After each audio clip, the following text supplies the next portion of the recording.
Okay.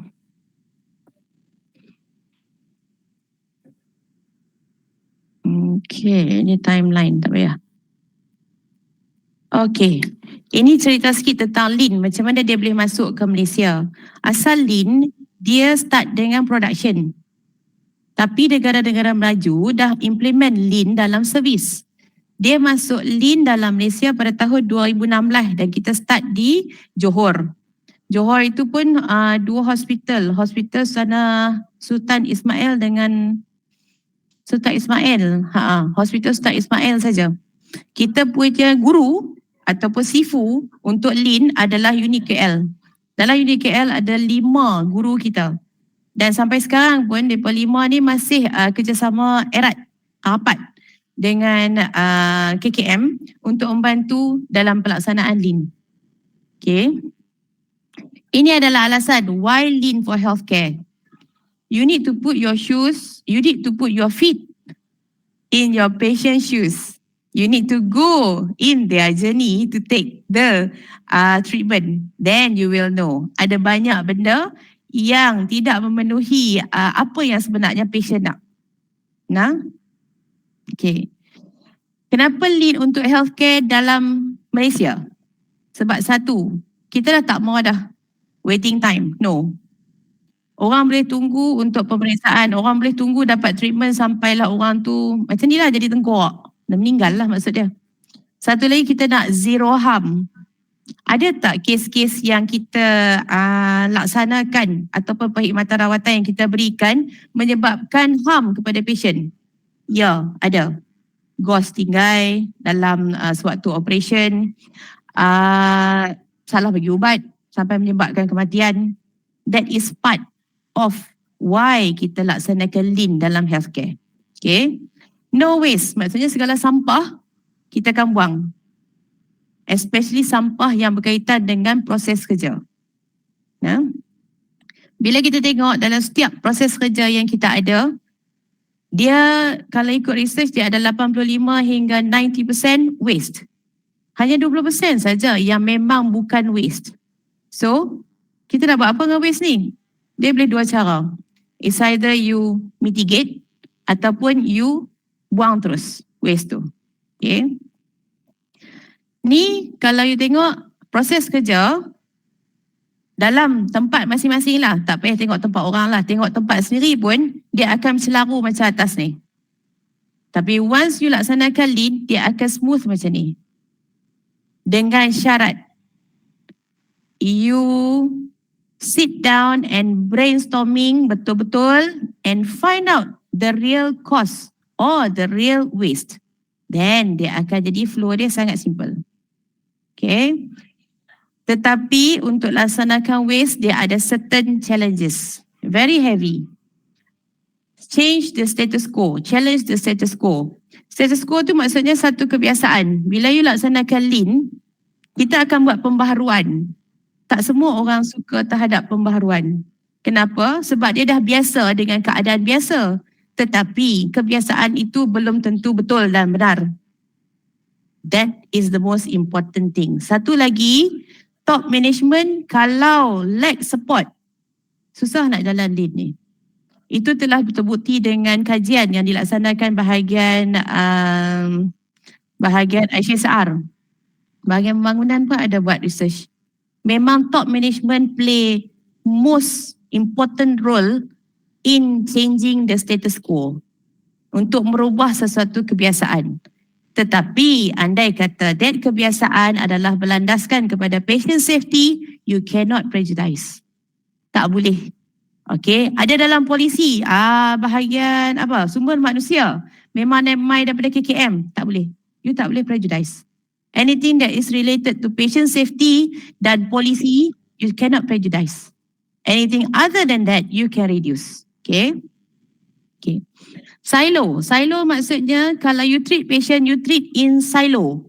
Katalah medical. Medical treat part medical je untuk patient ni. Katalah patient tu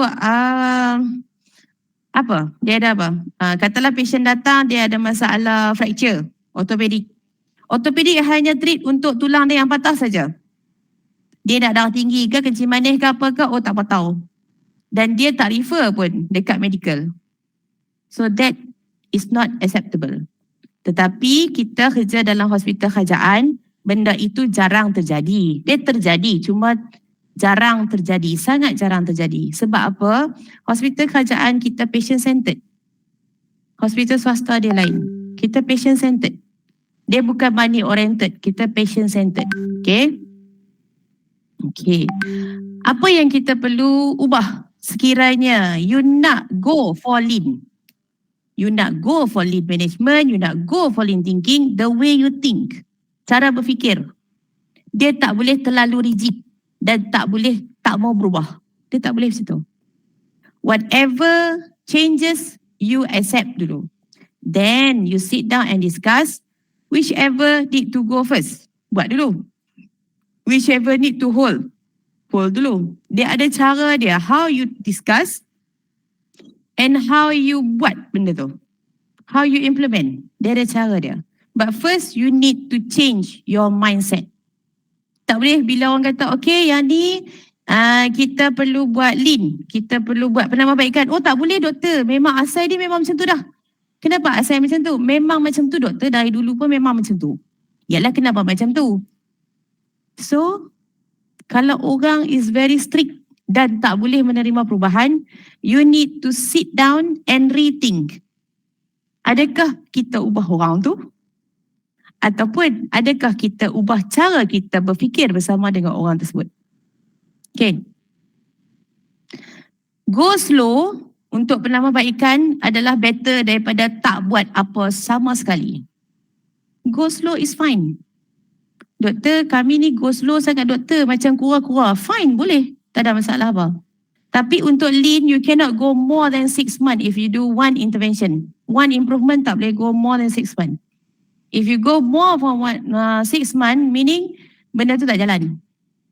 It must be in stipulated time, 6 months. Within that 6 months, the first month, discussion, brainstorming, planning, itu paling penting. After that, execution adalah 4 bulan. Execution mesti dalam 4 bulan. The last month adalah bulan untuk sit down and recheck. What have you done? Improve ke tidak? Kenapa tak improve? What the limitation? What the challenges? That is how we go about in lean. Okay? Okay. Nah, ini saya bagi dia punya prinsip. Sebelum saya bagi prinsip, saya akan bagi tahu dia punya prinsip rukun. Okay. Rukun dia ada 2. Yang ni kena pegang betul-betul nah. Dr. Farah sebagai urus dia. Dr. Farah kerja kualiti ke Dr. Farah? Ayah saya. Okay, orang kualiti. Biasanya lean ni orang kualiti dia akan handle. Untuk buat lean, dia ada 2 rukun yang wajib dan paling penting untuk semua orang tahu. Pertama, continuous improvement, penambahbaikan berterusan. Dalam bahasa Jepun kita panggil kaizen. Dalam bahasa orang putih kita panggil continuous improvement. Dalam bahasa Melayu kita panggil penambahbaikan berterusan. Walaupun sikit tapi tetap berterusan. Itu satu rukun dia. Rukun yang kedua, mesti hormat. What do you mean by hormat, Dr. Limin? Hormat itu apa saja pandangan ataupun pendapat sesiapa saja dalam tim tersebut, tim yang akan melaksanakan lean management, regardless top management ataupun top management katalah bos ke di tempat tu, unit tersebut, ataupun sampai ke dalam tim dia ada PPK ataupun ada porter, ataupun ada pegawai takbir. Whatever idea they give, you need to accept first. Mesti terima. You cannot say no. Katalah dalam grup tu ada ketua jabatan, orang tengah discussion. Dan orang-orang yang bawah yang jawatan-jawatan yang saya sebut tadi memberi idea. Tiba-tiba ketua di jabatan tersebut kata, no, cannot. Ini tak boleh buat lah, ni tak boleh buat lah. No, cannot. The word no tak boleh terima. Kenapa? Once you sebut no, the idea from them, dia akan orang kata sentot. Dia tak bagi dah idea, dia akan duduk diam. Dia tengok aja. Dia tak bagi dah idea. Regardless whatever idea dia bagi, you accept first. There are tools how to you going to segregate. Idea mana buat dulu, idea mana whole, idea mana kita tak buat sama sekali. Boleh. As long as don't say no. Ya, betul. In reality, you are the ketua jabatan. In reality, you are the penyelia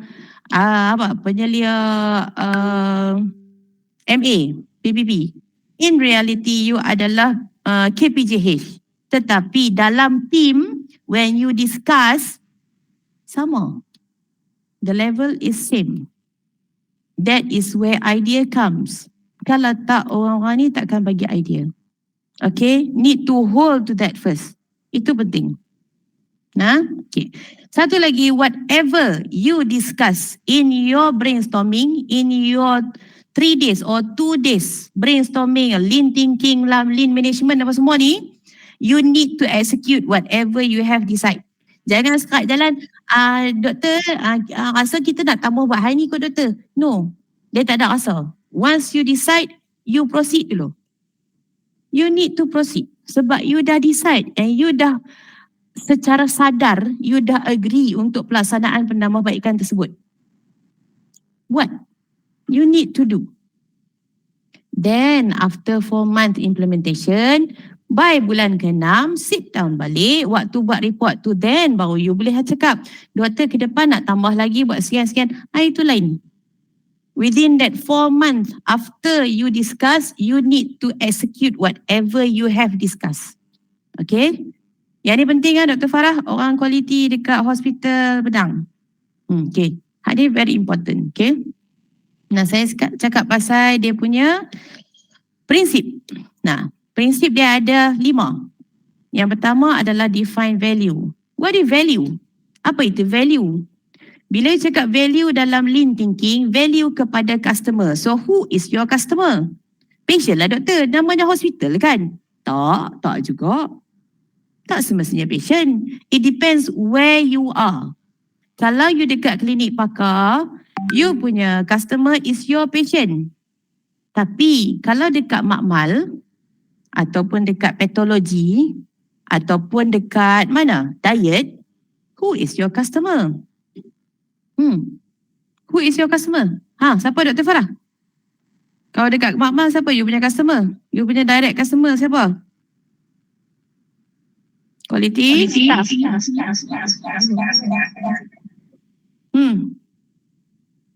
Siapa Dr. Farah? Dengar tak? Dengar tapi bergema. Staff. Okay, betul. Staff among yourself. Tapi bukan staff dalam unit tu.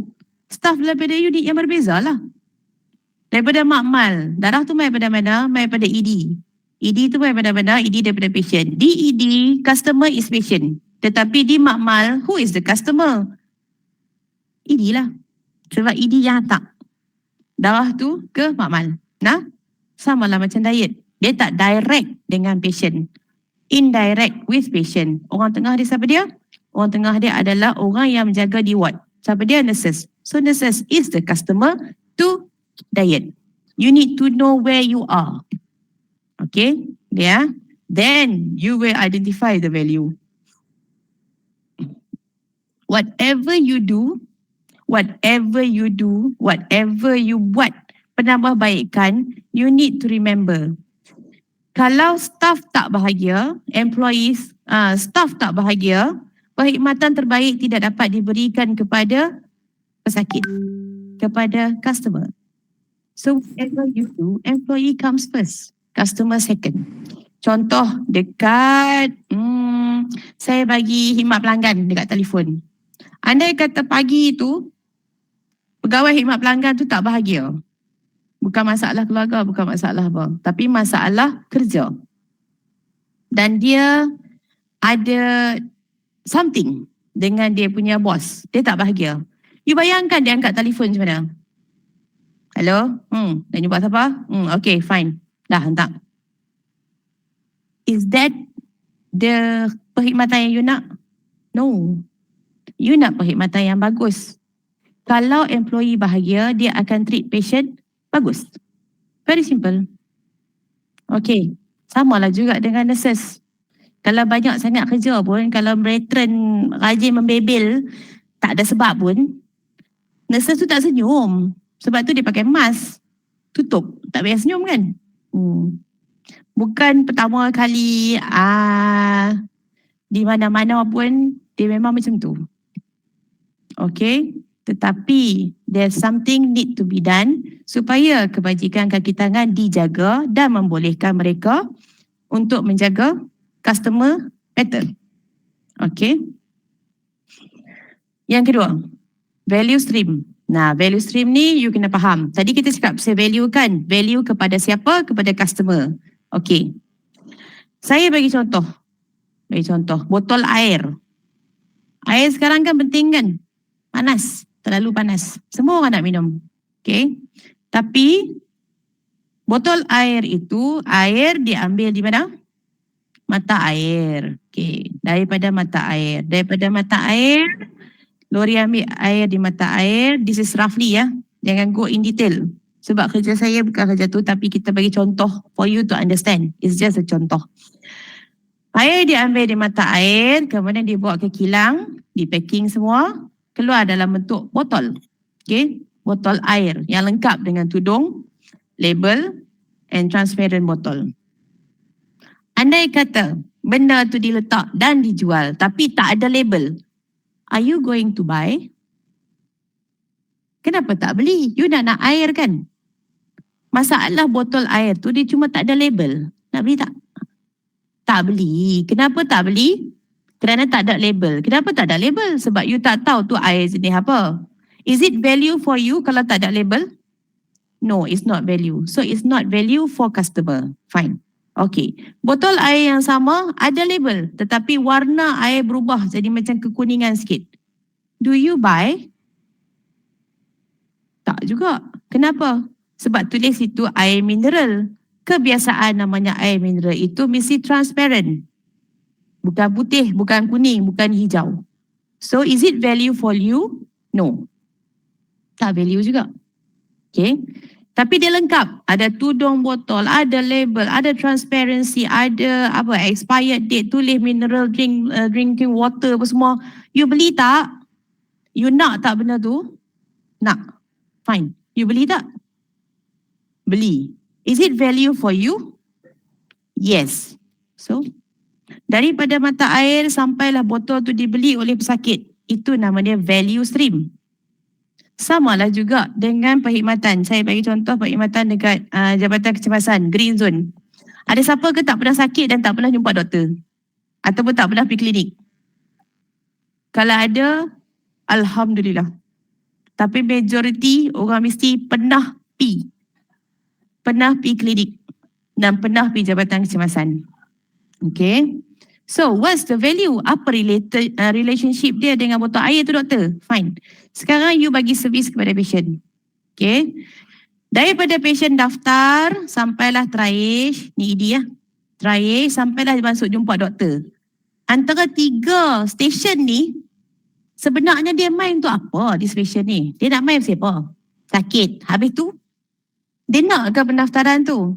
Dia tak mahu doktor. Kalau you sebagai orang yang sakit, you nak ke daftar-daftar apa semua, tiba-tiba nak triage lagi, kemudian baru nak jumpa doktor? Mana yang you nak sebenarnya? If you are the customer, the main thing you nak adalah jumpa doktor. Itu je you nak. Tetapi kenapa kita menyusahkan patient? It's not menyusahkan. From the door, from the counter, sampailah ke jumpa doktor, whatever happen within it, there are part yang patient tak mau. Tetapi kita sebagai provider, kita perlukan benda tu. Kenapa patient perlu daftar? Sebab kita sebagai provider nak tahu dia siapa dia, identiti dia apa, data dia apa, dia orang ke berapa ramai nak mai, kita perlu. Macam triage. Patient nak ke di triage? Paling dalam triage tu yang dia nak check BP saja. Daripada tu semua dia tak mau tahu. Dia nak jumpa, aim dia adalah jumpa doktor. Tapi triage tu penting tak untuk kita? Ya, penting. Patient kena buat tak? Ya, kena buat. Tapi patient sanggup. Patient, is it value to patient? Tak. Sebab aim dia adalah nak jumpa dengan doktor. Straight to the point. Okay. Ini maksudnya value stream. Okay. Next. Nah, ini adalah what you think it is. Yang hampa duk tulis dalam polisi itulah. Proses kerja pendaftaran pesakit 1, 2, 3, 4, 5. You tulis step by step by step. Actually, it's not like that. Apa you tulis adalah prosedur, tapi apa yang terjadi adalah step. Bila step dia jadi selaru macam ni lah. Dia akan redundant. Ada yang tulis kat komputer, segi ada tambah lagi dekat manual. Hak ni kena buat hak ni kena tambah yang ni. That is what actual happen. Nampak? Actually happen. What actually? Sepatutnya hanya macam ni je. What should be, hanya ini sahaja. This is what we are talking about proses kerja.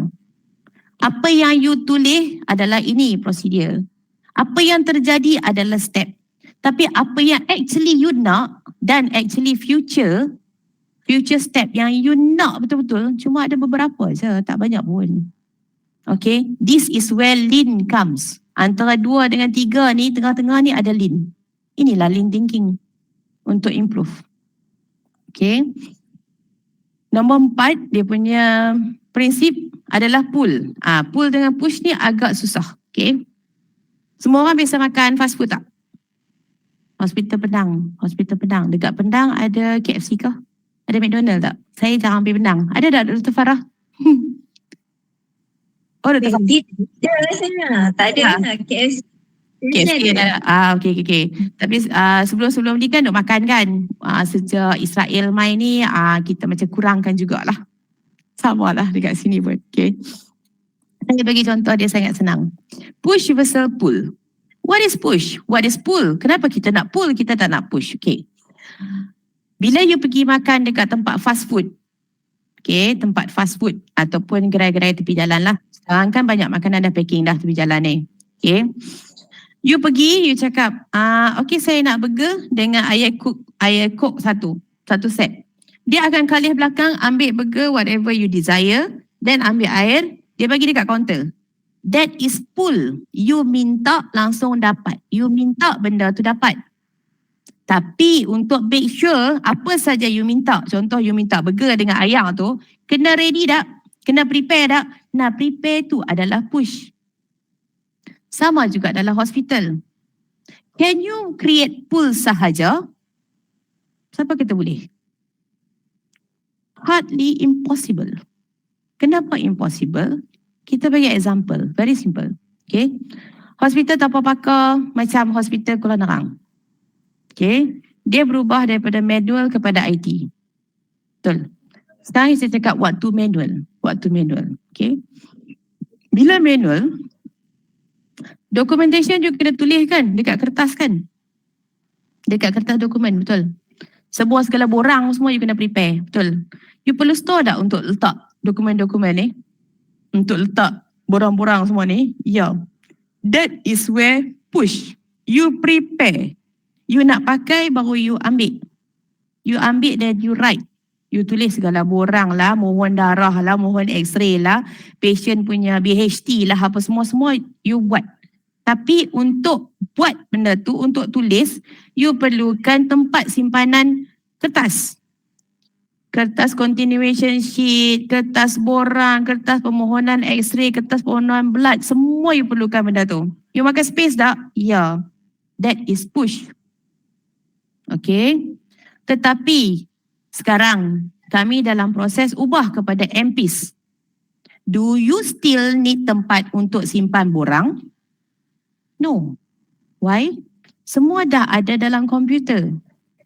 You just type komputer. You just type dalam tu. Do you still need to print? Print tu kita tengok. Tengok pula aspek. Adakah wajib? Adakah tidak perlu? Adakah additional work? If it's additional work, can you mitigate or eliminate the work? Yes, you can. Tetapi menggunakan MPs ini computerized. Senang dah baca? Senang. It's just a matter of click. Ujung jari saja. Sama macam HSP. Very simple. Okay. So that is pull. Bila you nak, you buka komputer, you pakai. You tak perlu dah benda-benda lain. Tempat untuk simpan borang ke apa semua dah tak perlu. You don't prepare things. The only thing you need to be ready adalah dalam komputer. Dan dalam komputer tu kena ready segala borang dan dokumen apa saja yang diperlukan untuk documentation patient. That is full. Okay. Boleh dah? So, last sekali. Rukun yang kelima, strive for perfection. Whatever you do, penambahbaikan, adakah dia akan sampai ke satu tahap perfect? Dr. Alimin, kami dah buat penambahbaikan. Penambahbaikan ni insya-Allah takkan ada defect sama sekali. InsyaAllah takkan ada waste sama sekali. Can you assure that? Tak boleh. Kenapa? The environment keep changing. The demand change. So, by any time you kata, doktor, saya dah settle dah penambahbaikan. Ada lagi benda lain masuk. The requirement, the demand masuk. So, adakah penambahbaikan ini perfect? Better workplace? Tak. They need to change. They need to improve. You kena bergerak berterusan. Itu namanya penambahbaikan berterusan. Okay? Dah, habis. Saya dah habis dah, Dr. Farah. Okay. So, any question? Okay, dengan tadi kita dengar pengenalan tentang Lean lah. Buka mata kita tentang apakah itu Lean, Kaizen, benda-benda penggunaan bahasa Jepun tu kan. Tapi apa input-input yang kita boleh aplikasi dalam hospital kita. So sebelum saya buka Q&A kepada orang lain, kita mulakan daripada saya sendirilah. Contohnya sebagai kami di Hospital Pendang ni, di klinik-klinik pakar masih tak merasakan lagi kesesakan yang begitu banyak. Contohnya macam di hospital yang dah lebih well established lah macam di HSB, Kulinera, HESA yang ramai. Jadi dalam diri masing-masing ni macam kadang-kadang rasa macam mungkin ada di kalangan kaki tangan yang rasa tak perlu lagi untuk Lean ni. Jadi bagi sebuah hospital yang masih kesesakannya tidak melampau hospital-hospital lain, apa nasihat doktor untuk kami start Lean di peringkat ataupun ada rasa awareness sikit lah macam kena start something sebelum kesesakan tu berlaku. Terima kasih doktor. Okay. Satu lagi ralat. Hospital Kuala Darang pun tak sesak dah. Dia paling sesak tu adalah Hospital Setanah Bahiyah. Hospital Setanah Bahiyah, Hospital Jitra saya tak pasti. BOR dia apa saya tak pasti. Tapi Kuala Darang tak sesak. Tapi kita dah melaksanakan Lean. Okay. Untuk Hospital Pendang yang dah fully open ke belum? Belum fully Nak kata fully, almost fully lah macam yang tinggal sikit-sikit macam NICU yang kita tunggu nak operasi. Okay. Pada pendapat saya, waktu you rehat ni, waktu you senang ni, waktu tu lah you implement Lean. Sebab bila you dah sesak, dah terlambat. Benda tu dah terlambat. Waktu you relax ni, waktu tu lah you prepare for worst case scenario. Bila worst case scenario datang dekat you, you dah boleh laksanakan what you plan. Kalau you kata kesesakan saja Dr. Alimin, Lean ni fokus kesesakan. Tak, dia tak juga. Lean ni banyak konsep, banyak aspek yang you boleh teroka. Satu, storage, penyimpanan barang. FIFO kah? Belum. How you manage control you punya barang. How you control pengambilan barang. How you control supaya tak jadi macam hospital-hospital besar lain terlalu banyak consumable item yang expired. Boleh? Dah boleh buat dah. Yang kedua, polisi you establish ke belum? Kalau polisi belum establish, focus on policy first. Focus first. Once you dah focus on policy, then you akan nampak, yang ni risiko akan terjadi, yang ni risiko akan terjadi. Tapi buat sementara sekarang belum terjadi. So what you need to sit down and discuss. Apa yang akan terjadi? Hospital Pendang masih kluster under HSB ke dah pisah? Setakat ni masih under HOKU lah. Masih ada HOKU. Okay. Kalau memang masih kluster under HSB, you tengok aspek penghantaran pesakit. Step down, step up. There must be some issue. Tak mungkin too smooth. There must be something. You need to dig in deep. Contoh macam medical. Contoh sekarang katalah dekat Hospital Pendang, medical masih relax lagi, tak ada apa. Fine.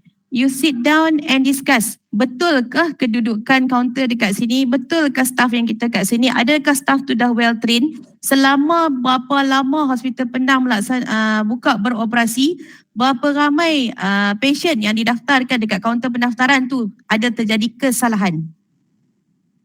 You are fully computer kan? Pakai manual tak? Tak ada?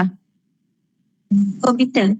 Kalau fully computer tengoklah. You pakai sistem macam mana? Ada sistem downtime tak? Ada sistem yang stuck tak? Ada tak lagi staff yang tak tahu nak pakai sistem? Ada tak awareness ke yang menyebabkan doktor tak tahu pakai sistem? I don't know. Ada tak kes medical legal? Ada tak kes aduan? Ada tak kes bukan medical legal? Ada tak kes aduan? Tadi saya sebut apa? Aduan medical legal.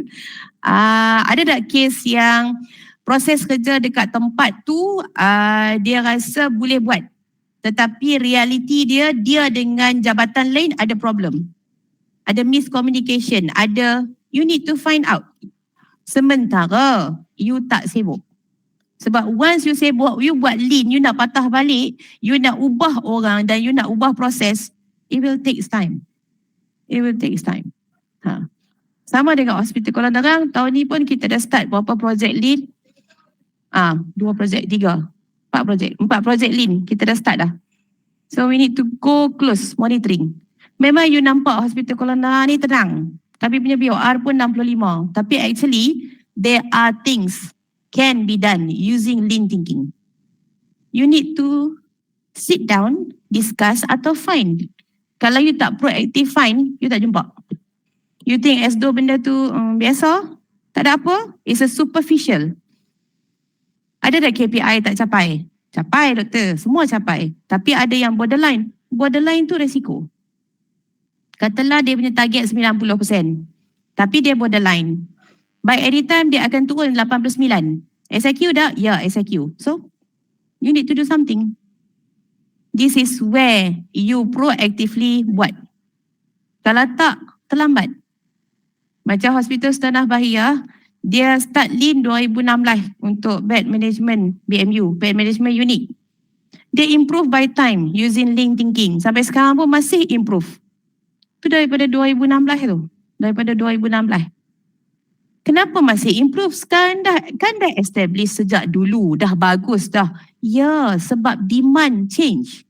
Requirement change. Demand change. The system need to be changed. Itu je. Okay, pada saya start lah awal. Walaupun Hospital Penang, start awal. You nak go for akreditasi juga kan? Tahun bila Hospital Penang? Kau lambat sikit. Kau nak pindah? Lambat lagi. Tahun? Atau dengannya 2026, 3 tahun lagi ke? 2 tahun lagi. Okay. You calculate 3 tahun lambat lagi doktor, 2 tahun lambat lagi. Actually tak lambat dah. Pejam celik saja. Kemudian tak kira lagi dengan you never know, tiba-tiba ada case pandemic baru ke, you never know. When it's struck, then baru you nak terkejut. No, you need to be ready. Pada saya seeloknya apa saja jabatan yang ada dekat dalam Hospital Penang, buatlah awal. Nah, kalau tak pun pakar-pakar ni nak initiate, silakan. Pakar ni nampak apa? Ada ni doktor, setelah kita audit denggi, banyak lagi staff, banyak lagi doktor dalam Hospital Penang ni tak cakap macam mana nak detect, how to detect, early detection of dengue. Do you need improvement? Yes. That improvement is lean. Tenang je. Ada kes kematian. Okay, kita tak cari salah, tapi kita tengok loophole dia kat mana? Shortfall dia kat mana? Shortfall dia dekat management ataupun attitude ataupun apa. Ambil lah. Ambil yang tu as improvement, as lean thinking. You can proceed. Okay. Any question? Yang lain? Ke tak terfikir lagi? Ke terkejut? Dia sometimes kalau awareness ni, kebiasaannya Dr. Farah, orang akan dengar. Tapi untuk dia buat, dia agak susah sebab dia tak faham. Dia kena hands on, then baru you faham. Macam you pergi, katalah you pergi HSB. Pharmacy akan cakap, kita dah buat lean dah 2 kali dah. Lean yang pertama kita improve sikit. Lean yang sekarang kita improve. Dia pun cakap lah, dia punya penambahbaikan ni lah, blah. You tak nampak. Dan you tak faham. Pada you, tak ada apa biasa. Tetapi the way untuk orang yang belajar lean dan faham dan hands on tentang lean, dia akan tahu. This is a huge pencapaian yang besar. Okay. Anything? Okay, kita buka kepada siapa-siapa yang nak bertanyakan soalan. Boleh? Ada tak? Boleh on mic ataupun nak tulis dalam chat box pun boleh. Boleh? Tak ada masalah apa. Okay, tak ada kot. Tapi cuma tu lah sedikit lah pengenalan kepada kita. Mungkin ada yang benda baru, ada yang sebenarnya dah lama dah pakar dah dalam lean ni kan. Cuma ya Doktor. Cuba Dr. Farah cari Cik Wadi. PPP. Cik Wadi dalam ni. Cik Wadi tu pro tu. Ada tak? Dulu ada Dr. Huzaifah kan? Timbalan pengarah Timbalan pengarah 1 Penang. Timbalan pengarah 2. Dr. Huzaifah tu salah seorang Lean Flying Squad Negeri Kedah. So sekarang Lean Flying Squad Negeri Kedah ni ada yang batch lama tu ada saya, Dr. Wadi, Dr. Masyitah 1, 2, 3, Dr. Huzaifah, Dr. Amir. Kami 5 orang. So second flying squad ada saya, Dr. Ashraf, Khadijah, Puan Khadijah daripada Pharmacy, Dr. Ho daripada Pergigian, Peace Dental. Kami 4. Encik Wadi MC. Okey. Nanti cari dia tahu. Dia sekali dengan saya dengan Mr. Sofian 2018 kami buat lean dekat ortopedik. Improve sangat banyak. Sekarang pun ortopedik pencapaian waiting time dia less than 85%. 85% dia achieve. Less than 90 minutes. Memang achieve. Okay. Kita roger dia balik MC nanti. Okay. Memang bagus lah. Dia punya idea, tim orto punya idea semua bagus. Macam ED kalau stuck ke apa ke, kita biasa kita akan cari Dr. Wani, Dr. Masyi. Sebab dia pun memang familiar. Biasanya orang flying squad ni dia dah higher level up. Whatever proses yang you bagi kat dia, dia tahu where to go about. Macam mana cara, macam mana nak bagi idea. Dia higher level up. Kalau tak, orang-orang ni takkan dipilih sebagai flying squad. Okay. Itu sahajalah. Terima kasih kita ucapkan berbanyak terima kasih kepada Dr. Nur Alimi atas perkongsian sebentar tadi, dan sedikit take home message lah yang saya boleh kongsikan, yang apa yang at least tak dapat semua pun kita dapat sikit. Jadi apa yang kita boleh buat adalah penambahbaikan berterusan, hormat, dan kita basically kita memudahkan dan melancarkan kerja orang, memudahkan kerja proses, simplify the process. Kita mudahkan semua kerja orang lain, kerja kita pun insyaAllah akan dimudahkan jugalah. Okay. So, kita membayangkanlah kalau kita kalau kita berada di, contoh kita menunggu di ED ke apa, kalau orang mudahkan, kita pun akan rasa happy. Okay, itu sahaja. Terima kasih kepada semua yang hadir pada hari ini. Kita tak buka majlis pun tadi. Okay lah. Tutup. Tak apa. Kita sudahi semi kita pada hari ini. Assalamualaikum warahmatullahi wabarakatuh. Alhamdulillah. Bye. Bye Watif. Bye Fatia. Orang saya tahu lah, saya kenal. Bye Watif. Bye. Assalamualaikum. Waalaikumsalam. Terima kasih Doktor. Sama. Bye. Terima kasih Doktor. Sama.